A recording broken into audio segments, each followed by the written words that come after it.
একটু লক্ষ্য করবেন বন্ধু, ইমাম আহমদ ইবনে হাম্বল রাহমাতুল্লাহি আলাইহি এরকম ঠান্ডার মৌসুমে প্রচুর ঠান্ডায় আক্রান্ত হয়ে গেলেন, প্রচুর শীত লাগতেছে। ইমাম আহমদ ইবনে হাম্বল ডাক দিয়ে বলতেছেন, আল্লাহ গো, এত কম্বল এত চাদর আমি গায়ে দিতেছি, এরপরও গরম অনুভব করতে পারতেছি না। মাবুদ গো, এখন তুমি ছাড়া আমার কোনো উপায় নেই। আল্লাহ, তোমার দরবারে বলি, গোলামি করি তোমার, সাহায্য চাই তোমার। ইয়্যাকা না'বুদু ওয়া ইয়্যাকা, পড়ে না রে, ইয়্যাকা না'বুদু ওয়া ইয়্যাকা নাস্তাঈন। ভাল লাগে? এই ডিস্টার্ব করে করে, এই মুজাহিদরা বল, আরে সুবহানাল্লাহ। ইয়্যাকা না'বুদু ওয়া ইয়্যাকা, বলেন গোলামি করি কার, সাহায্য চাই কার? পৃথিবীর সব মানুষকে গোলামি করার জন্য বানাইছেন কে? ইয়া আইয়ুহান নাসু উবুদু রাব্বাকুমুল্লাযী খালাকাকুম। পৃথিবীর সব মানুষকে গোলামি করার জন্য বানাইছেন আমার আল্লাহ, যার দ্বারা ওয়াল্লাযীনা লাআল্লাকুম তাত্তাকুন, যার দ্বারা আমি আপনি তাকওয়ার পথ অর্জন করতে পারি, তাকওয়া অবলম্বন করতে পারি। দেখেন ইমাম আহমদ ইবনে হাম্বল ডাক দিয়ে বলতেছেন, আল্লাহ, আল্লাহ গো, আমি তোমার মাহবুব বান্দা হতে চাই, গোলামি করি তোমার, সাহায্য চাই তোমার। একটু গরম উপশম আমার দরকার, একটু গরম তাপের দরকার। এবার ইমাম আহমদ ইবনে হাম্বল নিজের ঘর থেকে বের হলেন, কেউ কোনো আগুন জ্বালাইছে কিনা দেখতে দেখতে, খুঁজতে আমার বন্ধুগণ ওনার নজরে পড়ে গেল, দূরবর্তী স্থানে কে জানি চুলা ধরাইছে। চুলার আগুন এত বড় আগুন, উপরে উঠতেছে আবার নামতেছে। এর দ্বারা ইমাম আহমদ ইবনে হাম্বল বুঝতে পারলেন, এটা মোমবাতির আগুন নয়, এটা কোনো মশালের আগুন নয়, এটা চুলার আগুন, বড় আগুন। যাই তো দেখি কে আগুন ধরাইল। এবার ইমাম আহমদ ইবনে হাম্বল সামনে গেলেন, সামনে যায় দেখতেছেন অন্য কোন নারী নয়, একজন সুন্দর চেহারার অধিকারী একজন যুবক। এই যুবকটা রুটি বিক্রেতা, রুটি বানায়, তাই আগুন ধরাইছে রাত্রিবেলায় আগুন ধরাইছি। ঢাকাবাসী আপনারা দেখবেন, যাত্রাবাড়ি থেকে শুরু করে চিটাগাং রোড, কাশপুর বলেন আর সোনারগাঁ বলেন, যত দূর যাবেন এদিক সেদিক আমার ভাইরা এপার আর ওই পার, এই সাইডে ওই সাইডে, এই শীত মৌসুমে অনেক মা বোন, অনেক বাপ ভাই সংসারের জীবিকা নির্বাহ করার জন্য মাটির চুলা ধরায়, চিতায় পিঠা ভাজে, ভাবা পিঠা বানায়, তেলের পিঠা বানায়। কথা কয় না? ব্যবসায়ীদের মা পিলাইছি, তা আমার বুঝা ওয়াজ করতেইব না? আমাদের বড়রা আমাদেরকে শিখাইছেন, মৌকা কি समझलिए बात कहो और महल की समझलिए आहल बनाओ और इंसान की समझलिए प्यार करो। মৌকা বুঝা কথা কইও, মানু বুঝা ফিরিত কইরো, মাহাল বুঝা আহাল বানাইও। যেখানে রাজনীতি দরকার সেখানে রাজনীতি কইরো, যেখানে পেট নীতির দরকার সেখানে হালাল ভাবে বৈধ পন্থায় পেট নীতি ধান্দা কইরো। এরার আগুন বেরাত লাগাইও না, এরার আগুন বেরাত লাগাইও না। আমার ভাইরা, তো ইমাম আহমদ ইবনে হাম্বল রহমতুল্লাহ আলাই উনি দেখতেছেন যে এই যুবক রুটিওয়ালা আগুন ধরাইছে, আমি এখন আগুন তাপাই। আগুন তাপাইতে যে আবার মনে মনে আলে মানুষ তো চিন্তা করতেছে যে আমি যে আগুন তাপাবো, ফট করে যদি এই যুবক কয়, হুজুর চুলা কি আপনি ধরাইছেন না আমি ধরাইছি, কইতে পারে না? হ্যাঁ, যারা বাদাম আলাতেন আনতা দেই, বাদাম খাও, একটু হিসাব করে খাইও। আমি রাইত বিরাট বাজার করতে আসি, দেখি যে অনেকে গাজরের দোয়ানে আনতা দেই, কয় গাজর কত কইরা, একটা খাইয়া লইছে। সাবধান। তো ইমাম আহমদ ইবনে হাম্বল রহমতুল্লাহি আলাইহি উনি সিদ্ধান্ত নিলেন যে আমি যদি বিনা অনুমতিতে আগুন তাপাইতে যাই, এই যুবক আমাকে খোঁটা দিতে পারে, বাধা দিতে পারে। তো কি করা লাগবে? তো অনুমতি নেই। অনুমতি নিতে যাইয়া আবার ডাক দিয়ে কয়, যদি সালাম না দেই তে তো বলতে পারে দেখতে দেখা যায় কত সুন্দর। হ্যাঁ, বোঝা যায় একজন মনে হয় মুসলিম পণ্ডিত হবেন, কিন্তু সালাম দেন না কেন? আপনি কি জানেন না রসুলের হাদিস কি আপনি পড়েন নাই? আসসালামু কাবলাল কালাম। ব্যবসায়ীরা আপনি এটা একটা রেওয়াজ চালু করবেন, কথা বলার আগে সালাম বলেন না কি? সালাম। আর সালাম যেন আরতের সালাম না হয়, বাজাইরা সালাম যেন না হয়, সালাম আলাইকুম এরকম যেন না হয়, আসসালামু আলাইকুম এরকম যেন না হয়। সালাম দিতে হইব সহি শুদ্ধভাবে। যেমন আমাদের হারবি হযরত রহমাতুল্লাহি আলাইহি হাকিমুল উম্মত রাজাল্লাহ খলিফা, তিনি বলেছেন, তারও খলিফা করাচির হযরত হাকিম আক্তার সাহেব রহমতুল্লাহ আলাইহি বলেছেন, সালাম শুদ্ধ করার সহজ পদ্ধতি হইল যেই সালাম নামাজে ওই সালাম সমাজে, যেই সালাম নামাজে। আর সালাম দেওয়ার ক্ষেত্রে ভিতরে ট্রেনিং করতে হবে, ভিতরে ট্রেনিং করতে হবে। ট্রেনিং কি আমার ভাইরা?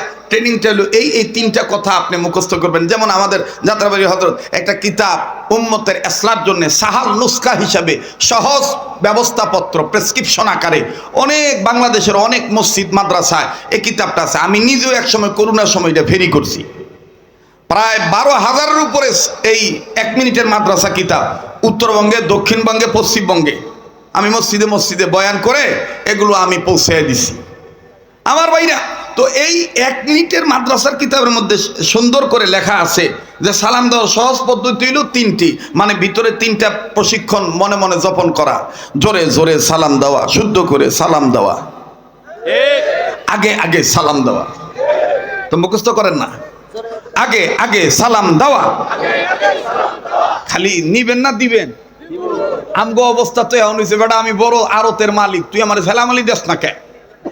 কথা কয় না, আগে আগে সালাম দেওয়া। ওই যে কয় না, আগে আগে সালাম দেওয়া, জোরে জোরে সালাম দেওয়া, শুদ্ধ করে সালাম দেওয়া। আগে সালাম দিবে যে জান্নাতের বাড়ির মালিক হবে সে। কেমন লাগতেছে? ভালো লাগতেছে না? হ্যাঁ। তো ইমাম আহমদ ইবনে হাম্বল রহমতুল্লাহ চিন্তা করলেন যে আমি এখন সালাম দেবো। এই সালাম দিতে আবার মনের মধ্যে খটকা লাগতেছে, আমি যে আরে সালাম দেবো, এ কি ধর্মীয় মানুষ না বিধর্মী মানুষ এটা তো জানি না। তো ইমাম আহমদ ইবনে হাম্বল বলেন, আল্লাহওয়ালাদের ভিতরে চোখ খোলা না বন্ধ? উনি চিন্তা করে দেখলেন যে আমি একটু মোরাকাবা করি, এই ছেলেটার সম্বন্ধে পরিচয় আল্লাহর কাছে জানি।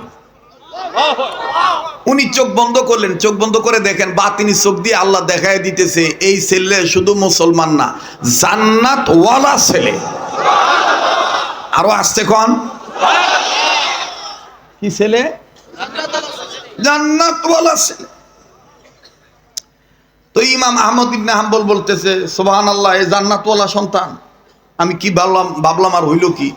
তো এবার কাছে দিয়ে ডাক দিয়ে কয়, আসসালামু আলাইকুম রহমতুল্লাহ। বাবা আমার খুব ঠান্ডা লাগছে, আমি একটু আগুন তাপাবো। ছেলেটা ডাক দিয়ে বলতেছে, কই মুশকিল নেই, কোনো সমস্যা নাই, আপনি আগুন তাপান। তো আগুন তাপাইতেছে, যখন মোটামুটি শরীর একটু গরম লেগে উঠছে, ইমাম আহমদ ইবনে হাম্বল বলতেছেন যে আচ্ছা এই জান্নাতওয়ালা হইল কিভাবে? এর একটু আমি দেখি তো এর আমলটা কি। তো ইমাম আহমদ ইবনে হাম্বল নজর করে দেখে যে এই ব্যক্তিটা, এই যুবকটা রুটিওয়ালা হইতে পারে, কিন্তু অসাধারণ একজন তওবা করেনেওয়ালা ব্যক্তি। গরম পানি যখন আটার সাথে মিশায় আটার রুটির খামির বানাবেন, তখন এরকম করে সেনাইতেছেন, মরতেছেন, প্রথমে মৈথুন মন্থন করতেছেন, প্রথম কয় বিসমিল্লাহ, আর যতক্ষণ খালি মতের খালি কয় আস্তাগফিরুল্লাহ আস্তাগফিরুল্লাহ আস্তাগফিরুল্লাহ। ইমাম আহমদ ইবনে হাম্বল বলতেছে, বুঝছি, আগে ছিল গুনাহগার, গুনাহ থেকে মাপ চাইতে চাইতে তওবা করতে করতে হাত কইরা ফলাইছে গফফার। ছিল কি? গুনাহগার, হাত কইরা ফলাইছে কারে? গফফার। একটা ডাক দেন না, বলেন না আল্লাহ। ভাই যদি গুনাহ থেকে থাকে তাহলে বলেন না আল্লাহ। তো ইমাম আহমদ ইবনে হাম্বল বলতেছে, ডাক দিয়ে বলতেছে, যুবক আমি তোমাকে একটু কথা জিজ্ঞেস করতাম। বলে কোই মুশকিল নেই, হ্যাঁ বলিয়ে, বলেন বলেন, কোনো সমস্যা নাই, কি বলেন? কয় যে বাবা তুমি যে আস্তাগফিরুল্লাহ আস্তাগফিরুল্লাহ সবসময় বলতেছো, দেখতেছি যখন তুমি কোনো বস্তু উপরে উঠাও তখন বলো আল্লাহু আকবার, নামানোর সময় কও সুবহানাল্লাহ, সমান জায়গায় রাখলে কও লা ইলাহা ইল্লাল্লাহ, আবার মাঝে মধ্যে দেখতেছি রবের শুকরিয়া আদায় করতেছো আলহামদুলিল্লাহ। আর বেশিরভাগ ওই দেখতেছি যত কাজ করো বেশিরভাগ সময় খালি আস্তাগফিরুল্লাহ বলো। এই আস্তাগফিরুল্লাহ বলার দ্বারা কিছু পাইছো তুমি? যুবক কয় হুজুর এটা বলেন কি আমনের তো আমি চিনলাম না, থামেন জালটা কমাই লই। তো লাকড়ি চুলার টেনে বাইর করে ডাক দিয়ে কয় হুজুর এই আস্তাগফিরুল্লাহ বলার দ্বারা আমি একটা পাই নাই, দুইটা পাইছি। কয়টা পায় নাই, কয়টা পাইছে? ডাক দিয়ে বলতেছে যে দুইটা পাইছি, একটা পাই নাই। ইমাম আহমদ ইবনে হাম্বল বলতেছেন কি পাইছো আর কোনটা পাও নাই, কোনটা পাইছো বলো তো। ডাক দিয়ে কয় হুজুর আস্তাগফিরুল্লাহ বেশি বেশি বলার দ্বারা, মাওলার কাছে বেশি বেশি মাপ চাওয়ার দ্বারা আমি এক নম্বর সম্পদ হইল আমি এই জবান দিয়ে যত দোয়া করি সব দোয়া আল্লাহ কবুল করে। ইমাম আহমদ ইবনে হাম্বল বলেন সুবহানাল্লাহ, তাইলে তো তোমার জবান মুস্তাজাবু দাওয়ার জবান হয়ে গেছে। আর কি পাইছো বলো?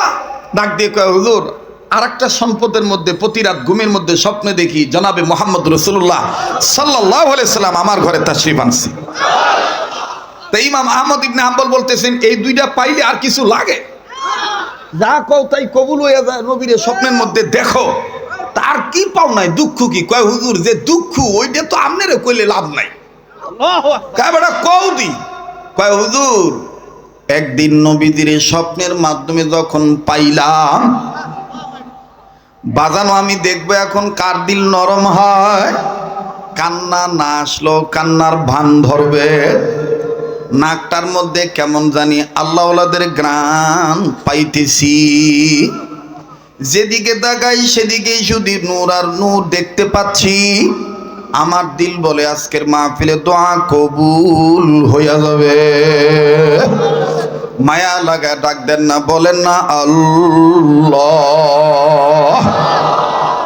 আমার বন্ধুগণ কিছু সময়ের জন্য মুরাকাবায় চলিয়া যান, আপন আপন কবর সামনে নিয়ে আসেন। এই দুনিয়া থাকার জায়গা না, এই দুনিয়ায় কেউ চিরদিন থাকতে পারবো না।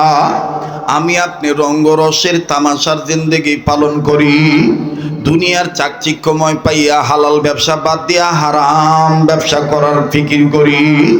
কিন্তু বাজান আকাবিরে দেওবন্দের নমুনা দেখেন, আকাবিরে দেওবন্দের ইতিহাস খুলিয়া দেখবেন বন্ধু।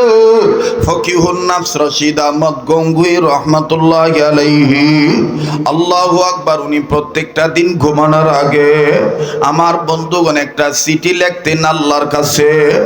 ওই চিঠিটা আপন বালুসের নিচে রাইখা ঘুমাইতে।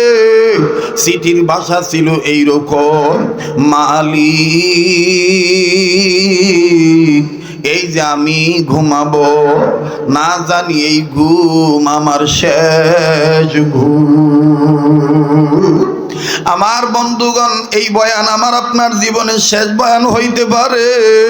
কার পিছনে জানি মালাকুল মউত দাঁড়ায় রইছে, কার জন্য জানি জংলার বাঁশ রেডি হইয়া গেছে, কার জন্য জানি কাপনে কাপড় তৈয়ার হইয়া গেছে, কার জন্য জানি কবর মাটি বায়না হইয়া গেছে। আমার বন্ধুগণ আমার ভাইরা, আমরা নায়েবে আমিরুল মুজাহিদিনের কম্পাউন্ডার হিসাবে, ওয়ারাসাতুল আম্বিয়াদের কম্পাউন্ডার হিসাবে আপনাদের রোগের কথা জানতেছি। ঔষধ তো দিবেন বড়রা, আমার পরে যাত্রাবাড়ি হযরতের মেয়ের জামাই কথা বলবেন। আমার বন্ধুগণ বড়রা আপনাদেরকে ঔষধ দিয়েই দিবেন। আমি আপনাদের রোগের খবর জানিয়া হালকা একটু প্রসেস করে দিতেছি। এই দুনিয়া কিন্তু থাকার জায়গা না। মুসলমান বন্ধুরে আজ আমার আপনার কান্না আসতে চায় না, আমি আপনি রবের ভয়ে কানতে পারি না। কিন্তু আমার বন্ধুগান রশিদ আহমদ গঙ্গি রহমতুল্লাহর জীবনী খুললে পাওয়া যায় আল্লাহর ভয়ে কানতে কানতে কানতে কানতে, কবর আযাবের ভয়ে কানতে কানতে আল্লাহর বান্দার চোখ অন্ধ হইয়া গেল। মুরিদেরা ডাক দিয়ে বলে হযরত আপনি যেইভাবে কবর আযাবের ভয়ে কানতেছেন, ও হুজুর কাঁদিয়া কাঁদিয়া নিজের চোখ অন্ধ বানাইলেন, চোখের জ্যোতি হারায়া গেল। আপনি বলেন তো দেখি, কবরে আযাব কোনোদিন নিজের চোখে দেখছেন নাকি? রাশিদ আহমদ গঙ্গুই বলে, বাবার এটা বলো কি, না দেখলে কি এমনি কান্দি? বলে হুজুর কেমনে দেখছেন যদি একটু জানাইতেন। ও বাজান প্লিজ খুব খেয়াল করবেন বাবা। রাশিদ আহমদ গঙ্গুই রহমতুল্লাহি আলাইহি ডাক দিয়ে বলতেছেন, বাবা শোনো, প্রায় কবর জিয়ারত করি, কেননা রাসূল বলছেন কবর জিয়ারত করা সুন্নাত। কবর জিয়ারত করার মাধ্যমে গুনাহ মাফ হইয়া যায়, মৌতের কথা স্মরণ হইয়া যায়, কবরে যাওয়ার সামানা জোগাড় হইয়া যায়। এই জন্য আমি কবর জিয়ারত করি, মাঝে মধ্যে গ্যাপ দেই যেন বেদাত না হয়। একদিন আমি একটা কবরের সামনে দাঁড়াইলাম, দাঁড়াইয়া যখন মাওলার নামের সূরা কেরাত তেলাওয়াত শুরু করলাম, দোয়া দুরূদ যখন পড়তেছি, চোখ বন্ধ ছিল আমার। হঠাৎ করে যেই কবর জিয়ারত করি, ওই কবর থেকে কেমন জানি একটা গরম বাতাস আমার গায়ে লাগতেছিল। আমি আমার মাওলাকে ডাক দিয়ে বললাম, আল্লাহ এই যে গরম বাতাস, আমার মনে হয় এটা কবরে আযাবের গরম বাতাস। এই কবরওয়ালা মনে দুনিয়ায় ভালো না, কবরে ভালো নাই, তার কবরের হালত মনে হয় ভালো না। আল্লাহ তুমি যদি আমার একটু দেখায় দিতা, তাইলে আমি কবর আযাব থেকে বাঁচার জন্য তোমার দরবারে সাহায্য চাইতাম। ও বাজান, যারা বিশ্বাস করেন কবরে যাওয়াই লাগবে, মায়া লাগায় গুনাহ মাফ পাওয়ার জন্য ডাক দেন না, বলেন না আল্লাহ, দেন না দেন না, ডাক দেন না, বলেন না আল্লাহ। কেউ কারো দিকে তাকাইবেন না, কেউ কারো নিয়ে চিন্তা করবেন না, নিজের নিয়ে নিজে চিন্তা করবেন বন্ধু। মান আরাফা নাফসাহু ফাকাদ আরাফা রাব্বাহু। যে নিজেরে চিনলো সে আমার আল্লাহরে চিনলো, যে নিজেরে চিনে নাই সে আমার আল্লাহরেও চিনে নাই। আমার বন্ধুগণ, এই যে মাহমুদুল হাসান সাহেব দামাত বারাকাতুল্লাহ আলিয়া, গত রমজানে সোনার মদিনায় বাজানদের জিজ্ঞাসা করা হয়েছিল, হযরত আমরা দুনিয়ায় হার ওয়াক্ত মৃত্যু পর্যন্ত ভালো হইয়া থাকতে চাই, মৃত্যুর পরও যেন কবরে জিন্দেগি ভালো হইয়া যায়। হযরত আমাদেরকে ছোট্ট আকারে বলছেন, আমি আমার শায়েখের কথাটা তোমাদেরকে বলি, তোমরা শুনিয়া লও। আল্লাহ পাক যে তোমাকে আমাকে দুইটা চোখ দিছে, দুনিয়া আখিরাতে যদি ভালো হইতে চাও, তাহলে আল্লাহর দেওয়া দুইটা চোখ দিয়া, একটা চোখ দিয়া মানুষের গুণ দেখবা, আর এক চোখ দিয়া শুধু নিজের দোষ দেখবা, তাইলে তুমি দুনিয়া আখিরাতে ভালোই থাকবা। এ বন্ধু, আমাদের চোখ হলো দুইটা, একটা চোখ দিয়ে আল্লাহ আমার বন্ধুগণ মানুষের গুণ দেখব, আর এক চোখ দিয়ে নিজের দোষ দেখব। আল্লাহ আপনি আমাদের তৌফিক দান করেন, বলেন না আমিন, আবার বলেন না আমিন। রাশিদ আহমদ গঙ্গুই রহমতুল্লাহ আলাইহি বলেন, মাওলাই পাক যখন আমার বাতিনি চোখ খুলিয়া দিল, আমি এবার কবরের দিকে নজর করিয়া দেখি, কবরওয়ালা ভালো নাই, কবরের ভিতরে খালি সাপ আর সাপ। লোকটাকে এমন ভাবে দংশন করতেছে, এমন ভাবে আঘাত করতেছে, এই কবরওয়ালার সর্বাঙ্গ পেঁচা পেঁচা সাপগুলো ধরছে, আর এমন ভাবে কামড় দেয়, লোকটার কলিজা পর্যন্ত তুলে নেয়। আবার নজর করিয়ে দেখতে পাই এই লোকটার নাক, দুইটা নাকের ফাঁকা, এক নাসিকার ফুটা দিয়া এই ভয়ঙ্কর সাপ ভিতরে ঢুকিয়া যায়, আর এক নাকের ফুটা দিয়া মস্তিষ্কের মগজ বাইর করে আনে। লোকটা কান্দে আর ডাক দিয়ে বলে, আল্লাহ দুনিয়া আমি গুনাহ করেছি, যার কারণে তুমি আমার কবরে আযাব দিয়া গ্রেফতার করছো। ও আল্লাহ, আগে বুঝি নাই কবর হলো ইমিগ্রেশন কাউন্টার। কবরে যদি কেউ মাপ পাইয়া যায়, দুনিয়ায় হাসরে আর কোনো জায়গায় তার ধরা নাই। এখন বলতেছি আল্লাহ আমার বন্ধুগণ, দুনিয়া কিন্তু কেউ চিরদিন থাকতে পারবো না। প্লিজ বাজান, কেউ কারো দিকে তাকায়েন না, নিজের চিন্তা নিজে করবেন। রশিদ আহমদ গঙ্গি বলেন, ওই দিন থেকে আমি আমার মাওলাকে বলছি, মাওলা, যেই চোখ দিয়ে কবর আযাব তুমি আমারে দেখাইছো, ওই চোখ দিয়ে দুনিয়ার আর আমি কিছু দেখতে চাই না। আমি হাসরের ময়দানে তোমার দিদার লাভ করিয়া জান্নাতে যেতে চাই। ও আল্লাহ, আমাদেরকে তুমি তৌফিক দাও, বলেন না আমিন। এবার ইমামে আহমদ ইবনে হাম্বল ডাক দিয়ে বললেন, যুবক বলো না কি পাও নাই? যুবক ডাক দিয়ে বললেন, হুজুর শোনেন, আপনার নাম তো আমার জানা নাই। আর রাসূল সাল্লাল্লাহু আলাইহি সাল্লাম যখন আমি নবীজির হাত ধরলাম, নবীজির হাতটা আমি ছাড়তেই চাই না। আমার নবী ডাক দিয়ে বলেন, যুবক তুমি আমার হাতটা ছাড়তে চাও না কেন? আমি যুবক রুটিওয়ালা তখন বলছিলাম, ইয়া রাসূলুল্লাহ, তওবাকারীর ঘরে আপনি আছেন, আপনারে আমি পাইছি। নবী গো, হাসরের ময়দানে আপনার হাত ধরি আপনার সাথে জান্নাতে যেতে চাই। আমার নবী তখন বললেন, যুবক যদি আমার সাথে হাসরের ময়দানে জান্নাতে যেতে চাও হাত ধরিয়া, তাইলে দুনিয়ার জমিনে যারা আদম থেকে ঈসা পর্যন্ত, আমি মুহাম্মদ পর্যন্ত, যারা আমাদের ওয়ারিস ওয়ারাসাতুল আম্বিয়া হক্কানি আলেমের হাত ধরিও। হুজুর আমি তখন নবীকে বললাম, ইয়া রাসূলুল্লাহ, একজন এরকম বুজুর্গ আলেমের নাম আপনি বলেন না।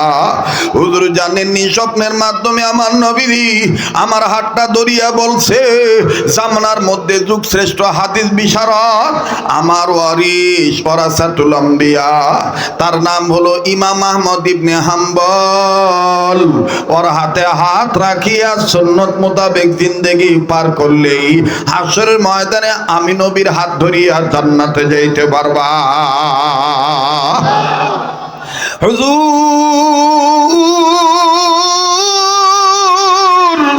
ওই দিনের পর থেকে আমি ইমাম আহমদ ইবনে হাম্বলের তালাশ করতেছি, আমি খুদিয়া খুদিয়া বেড়াই, ওনার তো আমি পাই না। হুজুর এই জন্য আমার মনের মধ্যে দুঃখ হইল, আমি দুইটা জিনিস পাইছি, একটা সম্পদ এখনো পাই নাই, বাকি জীবন আলেমের সোহবতে থাকিয়ে যে আমি কাটাবো, এই ইমাম আহমদ ইবনে হাম্বল রে এখনো পাই নাই। একটু খেয়াল করছেন নি বাজান, আগুন তাপাইতেছেন কে? বলেন না, আগুন তাপাইতেছেন কে? ইমাম আহমদ ইবনে হাম্বল। কথা বলতেছেন যুবক যার সাথে, তার নাম কি? ইমাম আহমদ ইবনে হাম্বল। ইমাম আহমদ ইবনে হাম্বল বললেন, যুবক নবীজিকে কি তুমি জিজ্ঞাসা করো নাই? নবীজিকে কি তুমি জিজ্ঞাসা করো নাই?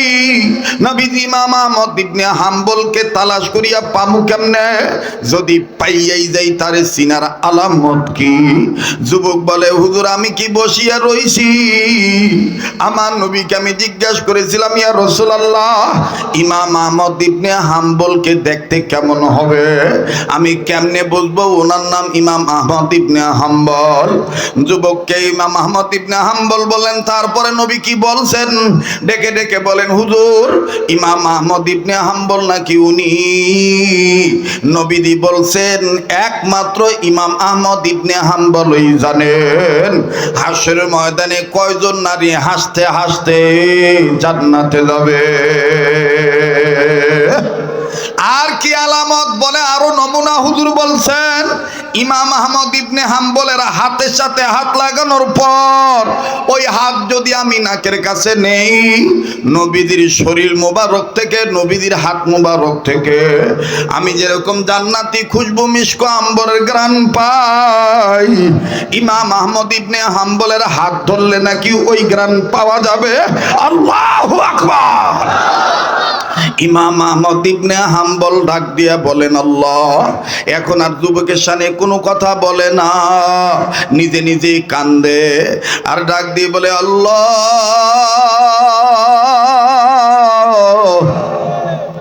আমারে নবীজি এইরকম ভালোবাসে, আল্লাহ তুমি আমার এইভাবে কবুল করছো। ইমাম আহমদ ইবনে হাম্বল হাত পিছনে নিয়ে নিলেন। যুবক ডাক দিয়ে কয়, হুজুর আপনি কাঁদেন কেন? বুঝে আসলো না কি কারণে আপনি কাঁদতেছেন, আমার বুঝে আসলো না। ইমাম আহমদ ইবনে হাম্বল ডাক দিয়ে বলেন, যুবক তোমার সমস্যা কি? বলে, হুজুর আবার দেখতে পাইলাম আপনি হাত পিছনে নিলেন, আমার তো এখন সন্দেহ হয় নবীজি যেই নাকের কথা বলছেন, যে চেহারার বর্ণনা দিছেন, আপনার চেহারার মধ্যে কেমন জানি ওই রকম মোহাম্মদী নূর দেখা যায়। আল্লাহু আকবার। হুজুর আপনি হাতটা কেন পিছনে নিলেন? ইমাম আহমদ ইবনে হাম্বল ডাক দিয়ে বলে, যুবক আমি লম্বা করব না তোমার সাথে, আমার নাম আমি পরে বলবো, নাম বলার মাধ্যমে যদি আনানিয়াত প্রকাশ পায়, আমার আল্লাহ আমার থেকেই সম্পদ কারিয়াও নিয়ে যাইতে পারে। বাজান রে, আজকে যারা আমরা নামের পাগল, আমাদের বড়রা বলেন নাম দিয়া দরকার নাই, কামের দরকার। এজন্য বুজুর্গরা বলেন মশহুর হওয়ার দরকার নাই, মকবুল হও। ও আজিজ তলাবা ভাইরা, তোমাদের পায়ে হাত দিয়ে বলি, মানুষ আমাদেরকে বলে জননন্দিত বিশ্বনন্দিত, কিন্তু আমি নিজেকে মনে করি আমি সব চাইতে নিন্দিত, আমি সব চাইতে নিন্দিত। আমি নিন্দিত হইয়াই আনন্দিত, কারণ দুনিয়ার সব মানুষ যদি আমাকে ফুলের মালা দেয়, আর আল্লাহ যদি আমারে কবরে ধরিয়া ফেলায়, তাইলে কিন্তু উপায় নাই। আর দুনিয়ার সব মানুষ যদি আমাকে চপেটাঘাত মারে, আঘাত করে, থুতু নিক্ষেপ করে, আল্লাহ যদি আমারে মাফ করিয়া দেয়, তাইলে আমার বন্ধুগণ আমার আর কোনো চিন্তা নাই। আমি গুনাহগার গো আল্লাহ, আমি গুনাহগার, দয়া করে মোদের গুনাহ মাফ করে দাও, তোমার নাম গফুর গফার। একটা ডাক দেন না, বলেন না আল্লাহ। ইমাম আহমদ ইবনে হাম্বল ডাক দিয়ে বলতেছেন, বাপ যুবক শোনো শোনো, পাঁচটা নারী জান্নাতে যাবে হাসতে হাসতে। নাম্বার 1 মা খাদিজা, নাম্বার 2 ফাতেমাতুজ জোহরা, নাম্বার 3 আম্মা জান আয়েশা, নাম্বার 4 আইয়ুব নবীর বিবি রহিমা, নাম্বার 5 ফেরাউনের স্ত্রী আসিয়া। যুবক ডাক দিয়ে কয়, হুজুর আর বলতে হবে না, আপনি যেইভাবে বললেন এইভাবেই নবী বলিয়া গেছেন। হুজুর আপনি ইমাম আহমদ ইবনে হাম্বল, যখনই বলে আপনি ইমাম আহমদ ইবনে হাম্বল, ইমাম আহমদ ইবনে হাম্বল খালি পিছনে যায়, হাতটা পিছনে নিয়ে রাখে। এবার ইমাম আহমদ ইবনে হাম্বলের এই পিছনে যাওয়া দেইগা আমার বন্ধুগণ যুবক চুলার জাল কমাইয়া পিছন দিক দিয়ে আসিয়া আমার বন্ধুগণ হুজুরের 2টা হাত জড়ায় ধরছে। হাত এরকম করে ধরিয়া আস্তে করে সামনে যে হুজুরের পাও 2টা জড়ায় ধরছে। জড়ায় ধরিয়া আমার বন্ধুগণ নাক দিয়া শরীর থেকে ঘ্রাণ গ্রহণ করিয়া দেখে, আল্লাহু আকবার, আল্লাহু আকবার, ইনার গায়ে তো দেখি নবীদের ঘ্রাণ পাওয়া যায়। আল্লাহু আকবার। এটাই বাজান আল্লাহ পাক বলেছেন, ওয়ামা আতাকুমুর রাসূলু ফাকুযুহু ওয়ামা নাহাকুম আনহু ফান্তাহু। আমার রাসূল, আমার আল্লাহ বলেন, আমার রাসূল আমার পক্ষ থেকে তোমাদেরকে যেইটা ধরতে বলে সেইটা তোমরা মজবুত করে ধরো, যা ছাড়তে বলে তোমরা সেইটা ছাইড়া দাও। আর নবী বলেছেন, আলমার উমা মান আহাব্বা, যার সাথে যার মহাব্বত তার সাথে তার কিয়ামত। আরে বন্ধু আমার, বাইরা বাবারা, এই জন্য আসেন না আজকে থেকে নিয়ত করি, আমার ব্যবসা, আমার বাণিজ্য, আমার রাজনীতি, আমার শিক্ষানীতি, আমার বন্দিনীতি, আমার সমাজনীতি সব আমি করব একজন যোগ্য হক্কানি আলেমের সহবতে থাকার মাধ্যমে। ইনশাআল্লাহ কারা কারা তৈরি আছি, দু হাত তুলে আল্লাহকে দেখাই, নারায়ে তাকবীর। আর এইভাবে সোহবত লাভ করতে গেলেই আপনি তো আল্লাহওয়ালা হইয়া যাবেন। আর আল্লাহওয়ালা হইতে গেলে 5টা কাজ আপনাকে ধারাবাহিকভাবে করা লাগবে। নাম্বার 1, সকল প্রকার ছোট বড় গুনাহ থেকে বেঁচে থাকা। নাম্বার 2, আল্লাহর হুকুম ফরজ ইবাদত। নাম্বার 3, আল্লাহর হুকুম ওয়াজিব। নাম্বার 4, নবীদের সুন্নতওয়ালা উম্মত হওয়া। নাম্বার 5, নিজের অভ্যাসকে নফল আমলের অভ্যাসে পরিণত করা। আজ আমি নামার আগে, কথা শেষ করার আগে একটা সুন্নতের দাওয়াত আমি আপনাদেরকে দিতে চাই। মুসলমান ভাইরা আমার, বন্ধুগণ, সেই সুন্নতটা হইল খানা খাওয়ার আগে পরে। এটা একটা সহজ সুন্নত। খানা খাওয়ার আগে পরে আবু দাউদ শরীফের হাদিস, টোটাল সুন্নত হলো 17টা। এর মধ্যে 4 নম্বর সুন্নত হইল খানা খাওয়ার আগে পরে 2 হাত কবজি পর্যন্ত ধৌত করা। বুঝে থাকলে বলেন না কয় হাত? কোন পর্যন্ত? কখন কখন? খানা খাওয়ার আগে এবং পরে। ব্যবসায়ী ভাইরা আবার বলেন কয় হাত? কোন পর্যন্ত? কখন কখন? খানা খাওয়ার আগে এবং পরে।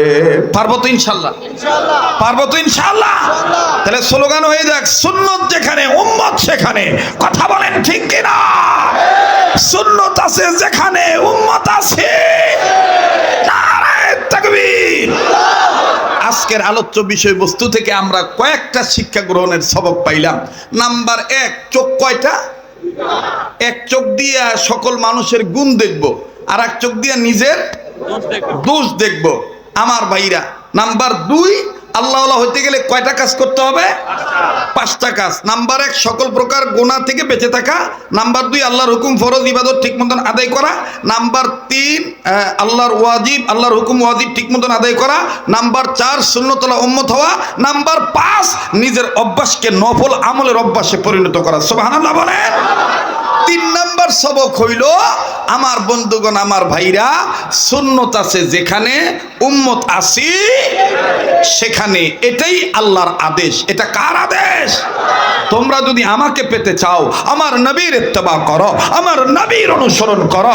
মুহতারাম হাজিরিন, আজকে যদি আমরা রান্নাঘর থেকে শুরু করে বঙ্গভবন পর্যন্ত, জন্ম থেকে শুরু করে কবর পর্যন্ত সকল ক্ষেত্রে নবী আলাইহিস সালামের সুন্নতকে যদি আমরা মানি, পয়গম্বর হাবিবে কিবরিয়ার সুন্নতওয়ালা উম্মত যদি আমরা হতে পারি, খোদার কসম আমার বাংলাদেশে টেকনাফ থেকে তেতুলিয়া, রূপসা থেকে পাতুরিয়া, সুন্দরবন থেকে বান্দরবন, চট্টগ্রাম টু কুড়িগ্রাম, রংপুর টু আমার বন্ধুগণ দিনাজপুর, কোন জায়গায় কোন এলাকায় নবীর বিরোধীরা, কাদিয়ানীরা, সাদিয়ানীরা, উলামা বিদ্বেষীরা, ইসলাম বিরোধীরা, হক্কানি পীর মাশায়েখ বিরোধীরা কখনোই ডানা মেলে উড়ে বেড়ানোর সাহস পাবে না।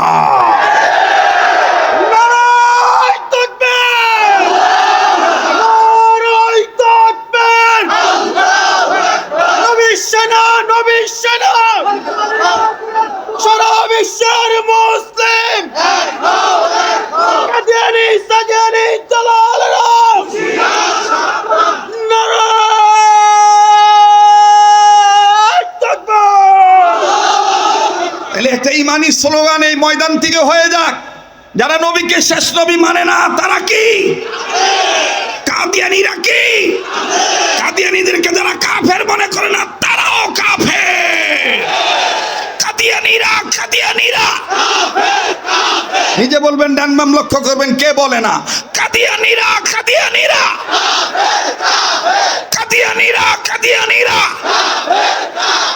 নবীর পরে নবী নাই, সংসদে আইন চাই। নবীর পরে নবী নাই, নবীর পরে নবী নাই।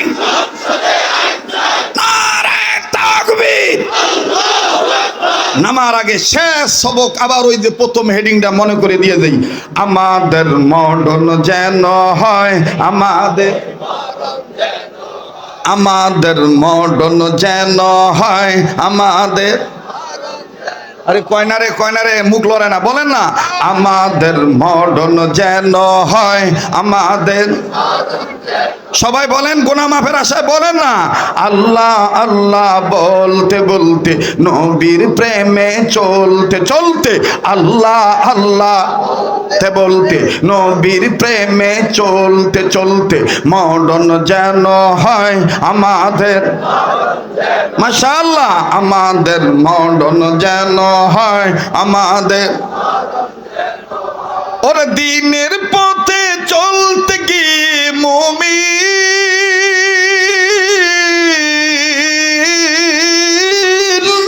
দিনের পথে চলতে গিয়ে হকের কথা বলতে গিয়ে মরণ কালে কালমা যেন নসিব হয় আমাদের, মরণ যেন হয় আমাদের।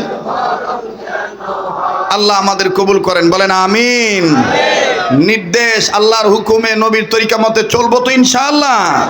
ওয়ামা আতাকুমুর রাসূলু ফাখুযুহু ওয়ামা নাহাকুম আনহু ফান্তাহু।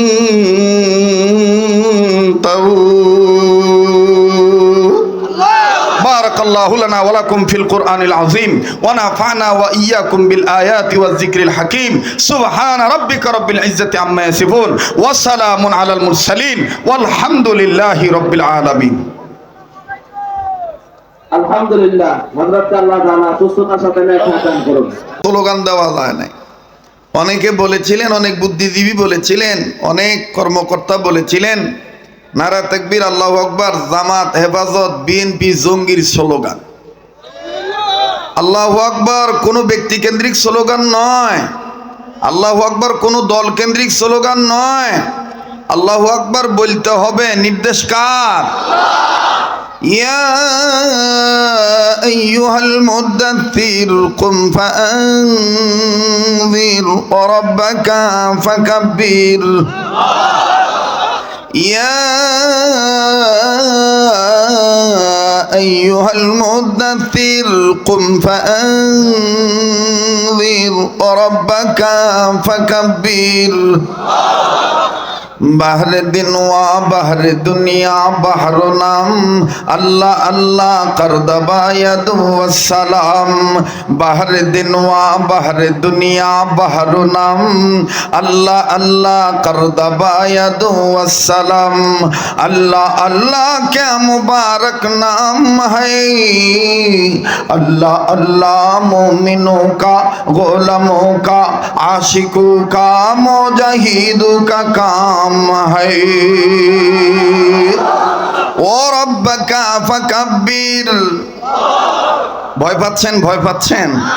আল্লাহকে ডাকতে কোনো সমস্যা আছে?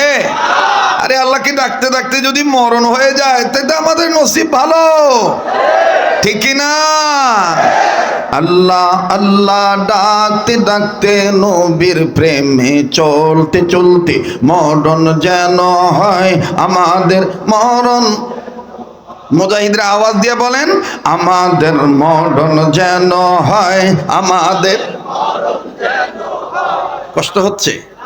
ব্রাদার হচ্ছেন তো বলেন না ছাত্র ভাইরা, এগুলো বলবেন, এগুলো ইমানি স্পিরিট বাড়ায়। কথা বলেন ঠিক কি না? এ কথাগুলির সাথে কোনো শিরিক নাই, কোনো বিদআত নাই। এ কথাগুলি বলা লাগবে, তাহলেই বাতিল ফেরকাদের মসনদে আগুন লাগবে, ঠিক কি না বলেন? আল্লাহ আল্লাহ বলতে বলতে নবীর প্রেমে চলতে চলতে মরণ যেন হয় আমাদের, আমাদের মরণ যেন হয় আমাদের। দেখেন কেটা কয় না, যেটা কইব না মনে করবেন যে অনেকদিন অন্য গ্রুপে আসিল তো অন্য শৈলের তেনে পিছলা কাটছে না। দেশ গ্রামে যখন মায়া মানুষ, মহিলা মানুষেরা মাছ ছাই দিয়া সুবিধা না করতে পারে তখন ডাক দিয়ে কয় সুতরা ভাতা লইয়া, ডোমরা ভাতা লইয়া, খোকসা ভাতা লইয়া, ডুমুর ভাতা লইয়া, খসখসিয়া ভাতা লইয়া। এই ভাতা আইনা যখন ডলা দেয়, আল্লাহ কালবাউস মাছের উপর তো কালার মাছ নাই, দেখবেন এই কালা মাছটাও দলা হয়ে জায়গা। আমরা মুমিন মুসলমানেরা যদি ইসলামী আন্দোলনের কর্মী হয়ে মুজাহিদ হয়ে আল্লাহর হুকুম মতে নবীর তরিকা মতে ইমানের পক্ষে থাকি, আর যদি সঠিকভাবে আওয়াজ দিতে পারি, বাতিলের অন্তরে যতই রাম বাম চ্যাটার্জি, মুখার্জি, গঙ্গোপাধ্যায়, চট্টোপাধ্যায়, হরিদাস পাল্লেন সেনের, দাদা বাবুর যতই নেফাকি থাকুক না কেন, মুমিনদের স্পিরিটের কারণে, মুজাহিদদের আওয়াজের কারণে তাদের এই পিচ্ছিল পদার্থ উঠতে বাধ্য হবে।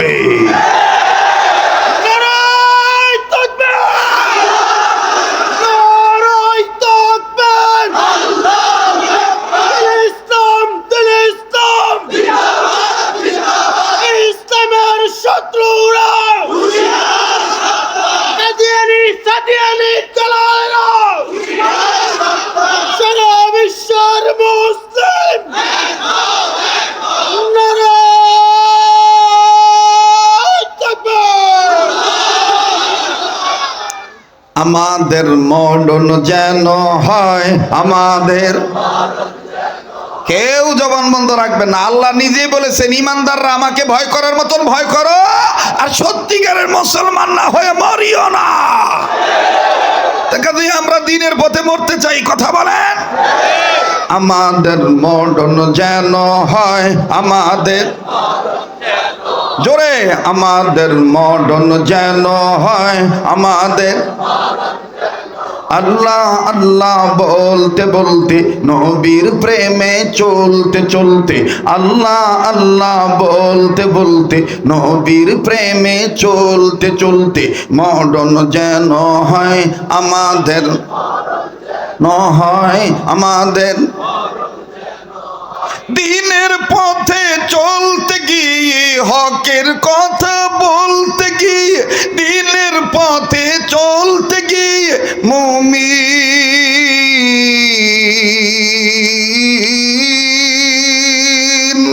মরণ কালে কালমা যেন নসিব হয় আমাদের, মরণ যেন হয় আমাদের। মাশাআল্লাহ, আমাদের মরণ যেন হয়। ওরে সুন্নতের পথে চলতে যাইয়া আসবে হামলা, হবে মামলা, আসবে হামলা, আসবে হামলা, হবে মামলা, করব না তো আর কোনো দিন আমলাকে ভয় আমাদের মরণ যেন হয় আমাদের। মাশাআল্লাহ, আমাদের মরণ যেন হয় আমাদের। আল্লাহ আল্লাহ বলতে বলতে, নবীর প্রেমে চলতে চলতে, আল্লাহ আল্লাহ বলতে বলতে, নবীর প্রেমে চলতে চলতে, মরণ যেন হয় আমাদের। নারে তাকবীর, নারে তাকবীর। কোরআন হাদিস যেখানে, আলেম ওলামা যেখানে, নারে তাকবীর। মাশাআল্লাহ, কষ্ট হলো তো? আল্লাহর হুকুম মতে, নবীর তরিকা মতে আমরা হালাল পথ ধরবো, হারাম পথ ছেড়ে দেব। কথা বলেন ঠিক কিনা? যদি নিজেদের পক্ষ থেকে কোনো ভুল হয়ে থাকে, তাইলে আমরা মাপ চাবো কার কাছে? তওবা করব কার কাছে? মুসলমান ভাইরা আমার, বন্ধুগণ, তওবাকারীর দাম আছে না নাই? আবার বলেন, আছে না নাই? হাকিমুল উম্মত মুজাদ্দিদুল মিল্লাত মাওলানা আশরাফ আলী থানভী রাহমাতুল্লাহি আলাইহি লেখেন, আল্লাহর কোন বান্দা বান্দি যদি 5টা কাজ ধারাবাহিকভাবে করে, রব তাদেরকে আল্লাহ ওয়ালা বানায় দেয়। তারা আল্লাহ ওয়ালা হইতে পারে। কথা বলেন, কয়টা কাজ? আবার বলেন, কয়টা কাজ? 5 কাজ ধারাবাহিকভাবে করবে যারা, আল্লাহ পাকের ওলি হবে তারা, আল্লাহর মাহবুব বান্দা, আল্লাহর আল্লাহ ওয়ালা হবেন তারা। বাজানো এই 5 কাজের মধ্যে নাম্বার 1 হলো সকল প্রকার গুনাহ থেকে বেঁচে থাকা। নাম্বার 2 হলো আল্লাহর হুকুম ফরজ ইবাদত ঠিক মতন আদায় করা। নাম্বার 3 আল্লাহর হুকুম ওয়াজিবগুলো ঠিক মতন আদায় করা। নাম্বার 4 নবীজির সুন্নতলা উম্মত হওয়া। নাম্বার 5 নিজের অভ্যাসকে, আমার বন্ধুগণ, নিজের অভ্যাসকে নফল আমলের অভ্যাসে পরিণত করা। এই 5 কাজ ধারাবাহিকভাবে করবে যারা, আল্লাহ রব্বুল আলামিনের গোলামগণ বলেন, হক্কানি রব্বানি উলামায়ে কেরামগণ কিতাবের মধ্যে লেখেন, ওয়া মা আতাকুমুর রাসূলু ফাখুযুহু ওয়া মা নাহাকুম আনহু ফান্তাহু। আল্লাহ রব্বুল আলামিনের হুকুম মতে, নবীর তরিকা মতে যারা এই কাজগুলি করবে, এই 5টা কাজ ঠিক ঠিক মতন আদায় করবে, ওরা যাত্রাবাড়ির সকল আড়তদারের বাইরা, ছোট বড় ব্যবসায়ীরা খুব খেয়াল করে শুনবেন। এই মাহফিল দেওয়া হয়েছে ব্যবসার ক্ষেত্রে। যখন আমি আল্লাহকে যেন মনে রাখি, ব্যবসা করার সময় যেন আমি দুনিয়া লোভে পড়ে না যাই, ব্যবসায়ী হয়ে যেন আমি আল্লাহকে ভুলে না যাই। আমি মূল ব্যবসা করব আল্লাহর সাথে, মূল ব্যবসা করব নবীজির প্রেমের সাথে। ঠিক কিনা বলেন?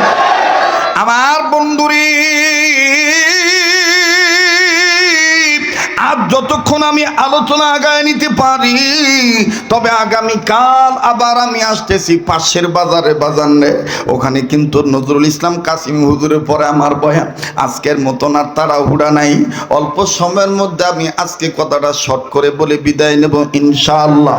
আগামীকালকে বিস্তারিত ব্যাখ্যা দেব বেঁচে থাকলে ইনশাআল্লাহ। একটু শোনেন বাজান, গভীর মনোযোগী হয়ে শোনেন। আল্লাহ পাকের কাছে মাপ চাইলে আল্লাহ দাম বাড়ায় না কমায় দেয়? বলেন, বাড়ে না কমে? ওরে মাবুদের কাছে, মাওলার কাছে যদি মাপ চান, আমার আল্লাহ এত খুশি হইয়া যায়। রব ডাক দিয়ে বলেন, মানুষ রূপে যারা জন্ম নিয়েছে, এই মানুষগুলো যদি আমার ডাকে সাড়া দেয়, এই মানুষগুলো যদি আমার আহ্বানে সাড়া দেয়, আমি রব তাদের দুটো জিনিস পুরস্কার দেব। নাম্বার 1, তাদের জিন্দেগির গুনাহগুলি মাফ করে দেব। নাম্বার 2, আমি আল্লাহ তাদের আমলনামায় জান্নাত লিখে ধন্য করে দেব। আওয়াজ দিয়ে বলেন না সুবহানাল্লাহ। ওয়াল্লাহু ইয়াদউ ইলাল জান্নাতি ওয়াল মাগফিরাতি বিইজনিহি ওয়া ইউবাইয়িনু আয়াতিহি লিন-নাস।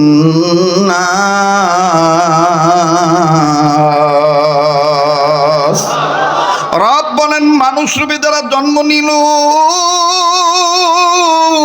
এই মানুষগুলি যদি আমার ডাকে সাড়া দেয়, আমার নবীর ডাকে সাড়া দেয়, যদি সুন্নতের পথের প্রতীক হয়ে যায়, যদি হকের পক্ষে চলে আসে, আমি আল্লাহ তাদের জীবনের গুনাহ মাফ করে দেব।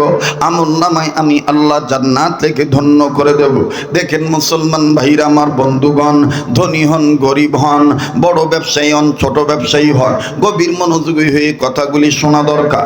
আর আল্লাহ পাকের কোরআনের কথা যদি আপনি মনোযোগ দিয়ে শোনেন এবং মানার নিয়ত করেন, যদি আপনি কোরআনুল কারীম মনোযোগ সহকারে শোনেন এবং মানেন, আল্লাহ পাক বলেছেন, নবী গো, আমি আল্লাহ তাদেরকে হেদায়েত দান করব, আমি রব্বে কাবা তাদেরকে জান্নাতে টিকিট দান করব, বুদ্ধিমানের টিকিট আমি আল্লাহ দান করে দেব।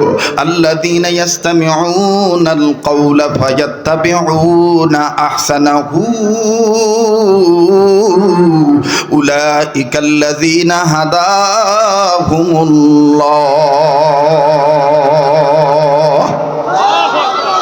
বন্ধুর, এই প্রসঙ্গে আমি ছোট্ট একটা ঘটনা আপনাদেরকে শোনাই।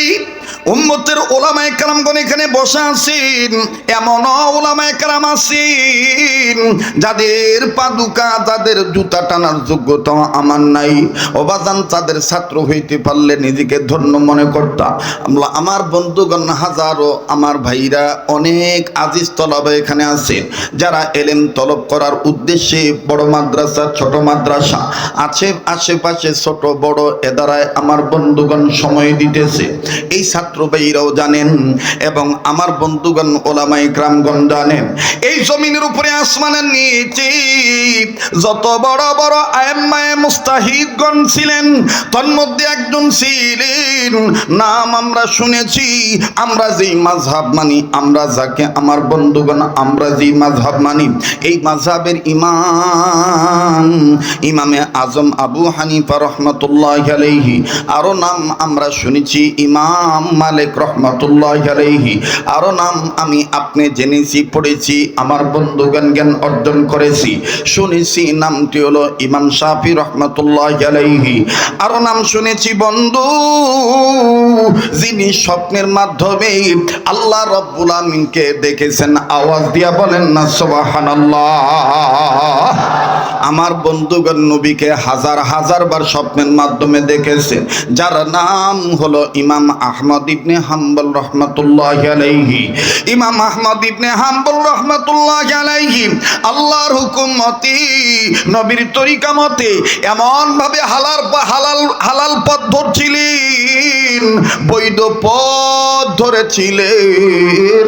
আমার বন্ধুগণ, আল্লাহ নবী সুন্নতের ইত্তেবা এমন মজবুতির সাথে করেছিলেন বন্ধুগণ, যার কারণে স্বপ্নের মাধ্যমে নবীজি ইমাম আহমদকে বুকে জড়ায় ধরেছে।